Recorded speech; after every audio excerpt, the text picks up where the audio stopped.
On my 22nd birthday, my uncle discovered my diary. After learning about my secret crush on him, he sent me abroad and spent millions on a lavish wedding to marry his true love. At the airport, he coldly warned me never have inappropriate thoughts again. Years later, I returned with the child in my arms. He was shocked. Is this yours? I nodded with a smile. Yes. I just finished my postpartum recovery. Sitting on the plane, I still felt dazed. I never thought that after 5 years abroad, I would have the chance to come back. After all, Orion had said that in this lifetime, I'd better never appear in front of him again. But it was also he who personally bought me a ticket back home, inviting me to attend his and Melissa's wedding anniversary celebration. After 2 layovers, I finally landed. Yuma had been sleeping peacefully on the plane, but once we got off, she started crying. Mommy, my feet hurt, she whimpered softly. Hearing Yuma's quiet sobs, I quickly picked her up and walked towards the exit. At the arrival gate, I turned on my phone, ready to call a cab. Just then, my phone rang. Seeing the familiar number on the screen, I fell silent, unsure whether to answer or not. In the end, I didn't pick up. But a second call came through almost immediately. I sighed and finally answered. Orion's voice quickly came through. After years without talking, his voice hadn't changed. Are you out of the airport? I sent an assistant to pick you up, Orion said in a businesslike manner, as if we were strangers. I laughed bitterly. I can get a cab myself. There was silence for a second. Orion probably didn't expect me to say that. After all, back then I had been well taken care of by him. During my years by his side, all my needs were met minus I never had to worry about transportation.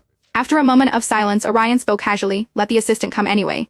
I bought a gift for Melissa on your behalf. It's in the trunk. You can bring it directly when you come for dinner.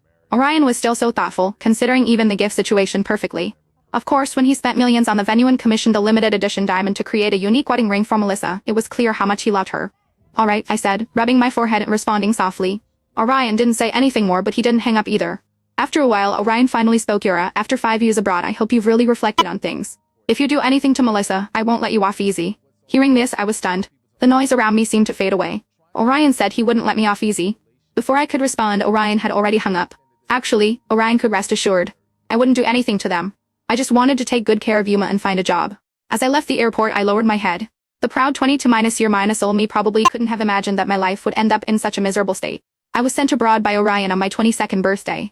That day, Orion discovered my diary. When I was young, my parents died in a cruise ship accident and never returned. Orion naturally took over my care. My relationship with him had always been harmonious. Until I became an adult, I realized I didn't just see Orion as an uncle.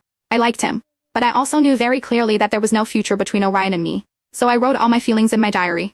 If Orion hadn't seen my diary, I probably could have pretended that my feelings for him were just those of a niece for her uncle. But Orion saw it. He tore up my diary and asked me how I could have such disgusting thoughts.